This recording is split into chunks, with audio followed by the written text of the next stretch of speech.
Today I wanted to talk about Shia LaBeouf. Now, most of us probably already know who that is, but if you don't, let me help you out.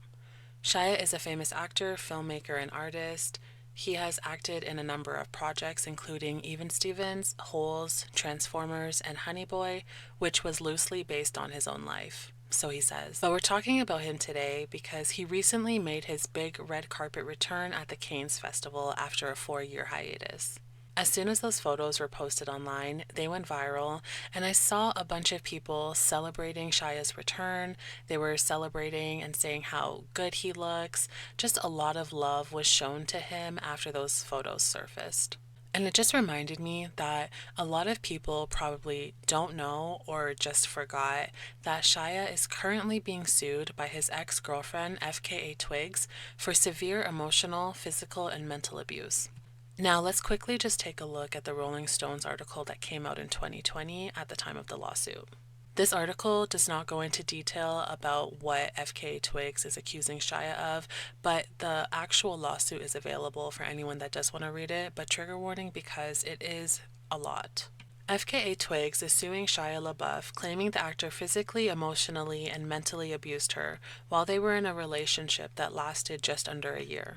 In the lawsuit filed Friday, FK Twigs, real name Talia Debret Barnett, accused LaBeouf of sexual battery, assault, and infliction of emotional distress. The lawsuit also includes similar allegations from Carol Foe, a stylist and another LaBeouf ex who accused the actor of drunkenly pinning her to a bed and headbutting her. Now, at the time of the lawsuit, it wasn't really clear what FK Twigs was asking for in the lawsuit, but since then, she has done interviews, just gone on to talk more about what she wanted from this, and it seems that she really just wants to bring awareness to the kind of abuse that people like Shia do, and also be able to give money to different charities that have helped her when she was struggling with her situation, and also that helps people that are going through similar situations. I'd like to be able to raise awareness on the tactics that abusers use to control you and take away your agency, Barnett told The Times, adding, "What I went through with Shia was the worst thing I've ever been through in the whole of my life. I don't think people would ever think that it would happen to me, but I think that's the thing. It can happen to anybody." And I just really commend her for wanting to bring awareness to this because people that go through these types of things, they're often silenced. We don't live in a society that allows people to come forward and talk openly about these things because when they do, they're met with people that instantly, regardless of if they have evidence or they don't have evidence or things make sense or it doesn't make sense, they will just say that they're lying. They'll say that they just want to do it for money, they want to do it for fame, a whole bunch of different things. And especially when the accused is someone that is really well liked. And even though Shia has had his ups and downs within Hollywood, I think overall people have loved Shia. Especially because he started off as a child star, and a lot of us, we grew up with him. We got to see his career elevate. There's so many reasons why so many people would instantly think that FK Twigs is lying about her lived experience. In an email to The Times, LaBeouf said, "I'm not in any position to tell anyone how my behavior made them feel. I have no excuse for my alcoholism or aggression, only realizations. I have been abusive to myself and everyone around me for years. I have a history of hurting the people closest to me. I'm ashamed of that history and I'm sorry to those I hurt. There is nothing else I can really say." In a separate email, LaBeouf responded to specific allegations contained in the suit, saying, "Many of these allegations are not true, but that he owed Barnett and Foe the opportunity to air their statements publicly and accept accountability for those things I have done." Now, this is something that always pisses me off. I hate when people that are being accused of something, they will give half truths, right? So instead of being like, "Hey, I did this thing and I'm sorry, what can I do to make it better?"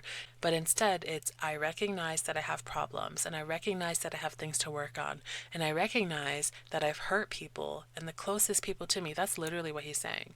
He literally says that he's hurt the closest people to him. And then later goes on to say, "But a lot of those things that those women that actually were very close to me at one point are saying is not true." Oh my gosh, it's like 5 a.m. and the birds are up, so I apologize if you hear a bunch of birds in the background. I'm not stopping. And I understand that his lawyer probably contacted him after they saw the first response that he gave, because in that first response, there is no denying. He's not denying anything. And it leads me to believe that that first response was probably a more honest response from him, where he's like, hey, I did these things. I'm sorry for the hurt and the pain I've caused. I have been a very hurtful person. Now, he's not actually saying that he did the things specifically that are said in the lawsuit, but he is saying that he is the type of person that is described in the lawsuit. And of course, when you look at this legally, if you are a lawyer and you see that your client is basically saying, like, hey, I did it, you're going to be upset and be like, no, no, no, take all that back, or at least put out something that says, I didn't do these things. There's a reason why I'm admitting that I am the type of person that could do these things. However, those women are lying and I didn't do those things, and this is why. And his excuse is basically he just wants those women to have a place to speak and speak their truth and to be able to tell their story. Which, if you didn't do it, why would you want people that are lying about you to speak a truth that doesn't exist? That doesn't really make sense. I do believe he did it, but it's alleged. Everything's alleged because I do not have a penny to spare.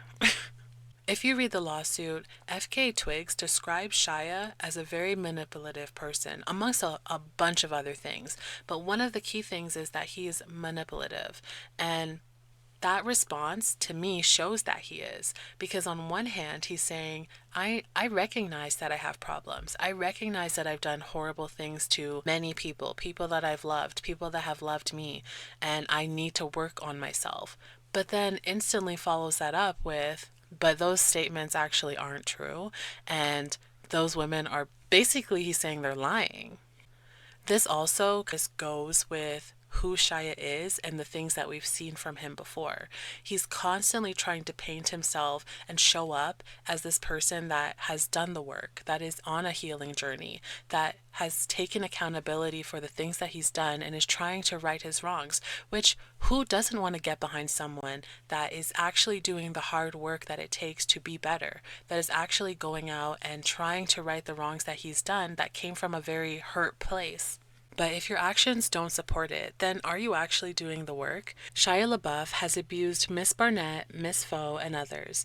Brian Freeman, an attorney for Barnett, said in a statement to Rolling Stones, "We tried to resolve this matter privately on the condition that Mr. LaBeouf agree to receive meaningful and consistent psychological treatment." Since he was unwilling to agree to get appropriate help, Miss Barnett filed this suit to prevent others from unknowingly suffering similar abuse by him. I think it's also important to bring up that FK Twigs is also accusing Shia of giving her a non-curable sexual transmitted infection. Sia has also come forward with her own allegations against Shia and spoke about how manipulative he was, allegedly. FKA Twigs also sat down with Gayle King to discuss the claims against Shia.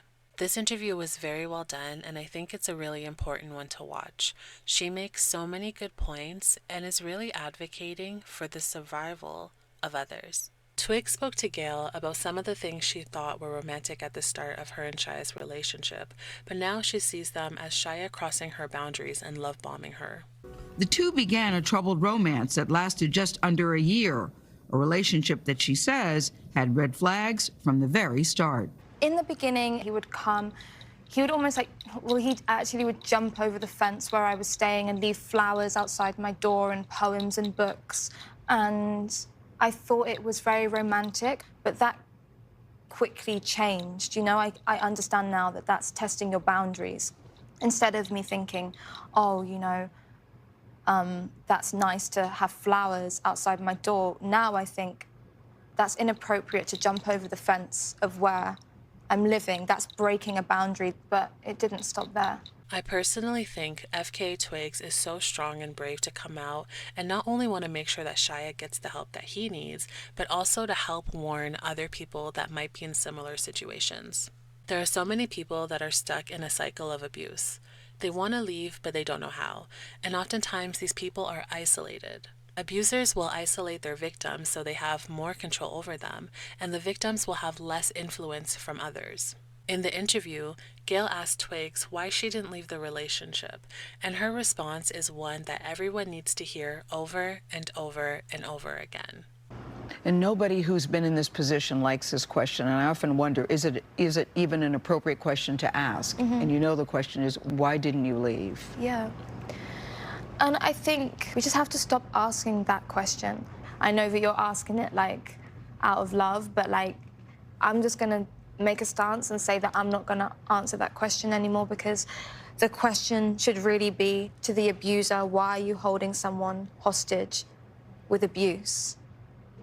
You know, and people say, oh, it can't have been that bad because else she would have left. And it's like, no, it's because it was that bad, I couldn't leave. I really wanted to talk about this Shia and Twigs lawsuit and his return to the public, not only to remind everyone about the harmful things he's done, but also to highlight the fact that Hollywood does not make abusers uncomfortable enough for me. It's not lost on me that in the same month people were condemning Diddy after the surveillance video of him abusing Cassie was brought to light is the same month that people were celebrating the return of an accused abuser. I know that part of the issue is how quickly news comes and goes. People really do forget things that happened even 6 months ago. But another part of it is that we don't listen to victims the first time. This is a repeated behavior for Shia, and Twigs is not the first to come out about his abuse. Hopefully she is the last, but if nothing is ever done about it, she probably won't be. Shia has a history of being a victim himself, and he does come from a troubling childhood. But I don't want to use this video to highlight him and his past and everything he's been through. There are a number of videos out there that go into detail about the things Shia has shared and then taken back. And I recommend watching them if you want to hear more about his story and how he got to this point. But in this video, I wanted to talk about Twigs and the lawsuit and the very disturbing claims against Shia. Again, I highly encourage everyone to read through the lawsuit. And if you only take one thing from this video, let it be this. Let's stop celebrating abusers the first time. Thanks for watching this video. I know that this topic was a heavy one and it's not an easy one to talk about, but hopefully we've all learned something and we can also just have more conversations about abusers, about victims, how we can support victims better, how we can shun abusers better, how we can believe people the first time. Everything. If you have anything to add, please leave it in the comments below. Would love to continue the conversation there. But thanks for watching. If you enjoyed it, please like and subscribe, and I'll see you in the next one. Bye!